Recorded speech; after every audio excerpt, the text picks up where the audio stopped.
बहुत समय पहले वीरपुर नाम के गांव में सुंदर नाम का एक आदमी रहता था। सुंदर एक बहुत अच्छा चित्रकार था। जब एक दिन खाना बनाने के लिए सुंदर जंगल में लकड़ियां काटने जा रहा था, तभी उसकी नजर एक चमकदार चीज पर पड़ी। ये इतनी चमकदार चीज क्या है? ये सोचकर सुंदर उस चमकदार चीज के पास गया और उसे उठा लिया।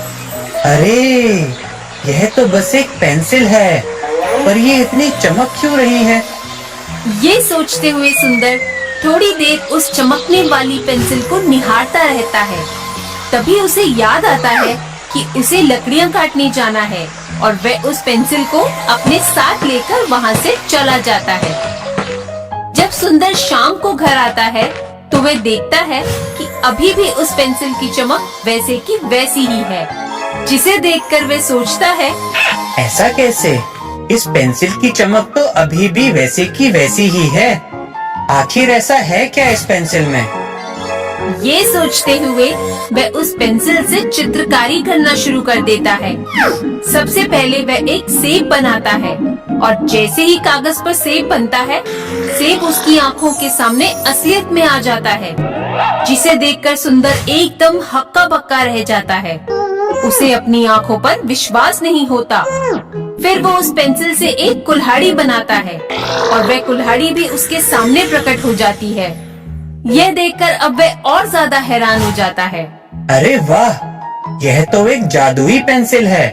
उस पेंसिल को पाकर सुंदर बहुत खुश हो जाता है।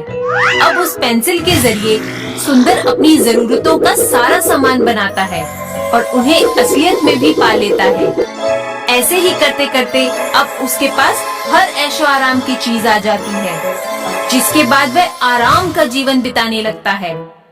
ऐसे ही एक बार सुंदर अपने घर में बैठे हुए सोच रहा होता है, मैंने तो अपनी जरूरत की सारी चीजें पा ली, लेकिन कुछ लोग ऐसे भी होंगे जो अपनी जरूरतें पूरी नहीं कर पाते होंगे। क्यों ना मैं उनकी मदद करूं?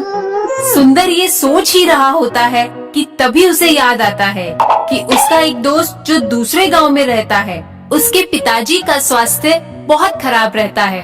सुंदर सोचता है कि क्यों न मैं उनकी मदद कर दूं, और यह सोचकर सुंदर अगली सुबह अपने दोस्त सोहन से मिलने चला जाता है।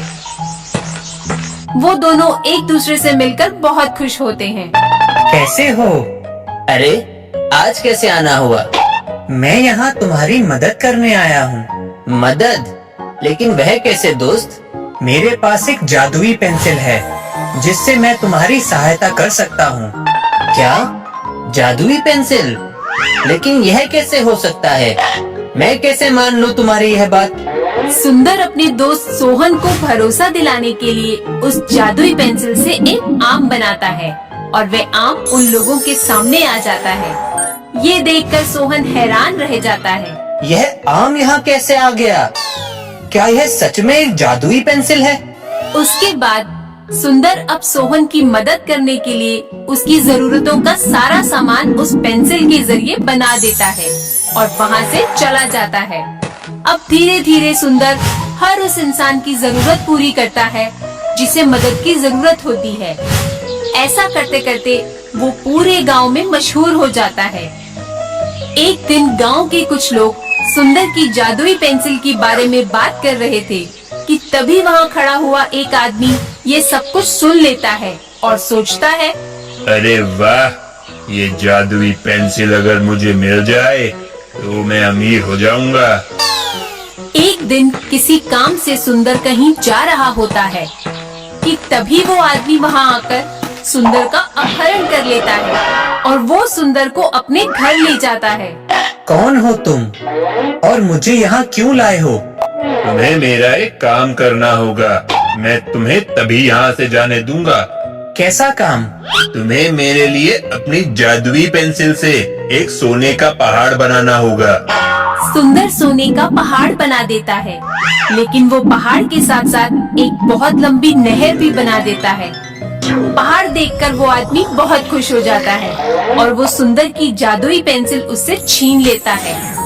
जैसे ही वो आदमी नाव की तरफ जा रहा होता है, तभी उससे पेंसिल गिर जाती है, पर वो आदमी इतना खुश होता है कि उसे कुछ पता नहीं चलता। लेकिन सुंदर वो जादुई पेंसिल गिरते हुए देख लेता है। जैसे ही वो आदमी नहर के बीच में पहुंचता है, सुंदर जल्दी से पेंसिल उठाकर नहर में लहरें बना देता है और वो आदमी उन लहरों में बह जाता है। इस तरह सुंदर अपनी जादुई पेंसिल को गलत हाथों में जाने से बचा लेता है। तो बच्चों, इस कहानी से हमें ये शिक्षा मिलती है कि हमें समझदारी से काम लेना चाहिए। अपनी बुद्धि का इस्तेमाल करके बड़ी से बड़ी मुसीबतों से निकला जा सकता है। जादुई चश्मा। किसी गांव में एक गरीब किसान अपने परिवार के साथ रहता था। किसान के परिवार में उसकी पत्नी कमला और बेटा राधे उसके साथ ही रहते थे।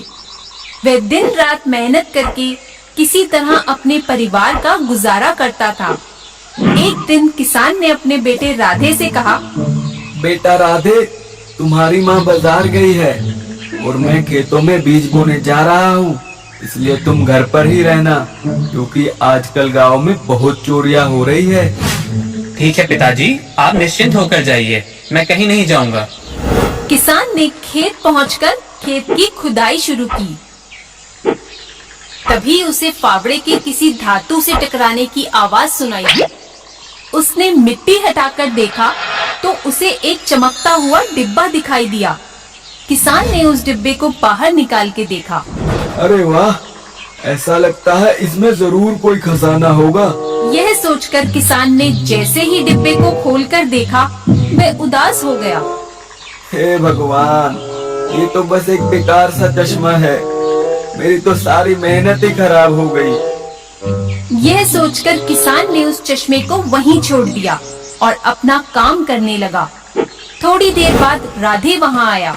पिताजी, आप कुछ देर आराम कर लीजिए, तब तक मैं खेत की रखवाली कर लेता हूँ। ठीक है बेटा, पर जरा ध्यान से, आजकल जंगली जानवर खेत में कभी भी आ जाते हैं। किसान वहीं पेड़ के नीचे लेटकर सोचने लगा। क्यों ना इस चश्मे को लगाकर देखा जाए, कम से कम इस धूप से तो आराम मिलेगा। किसान ने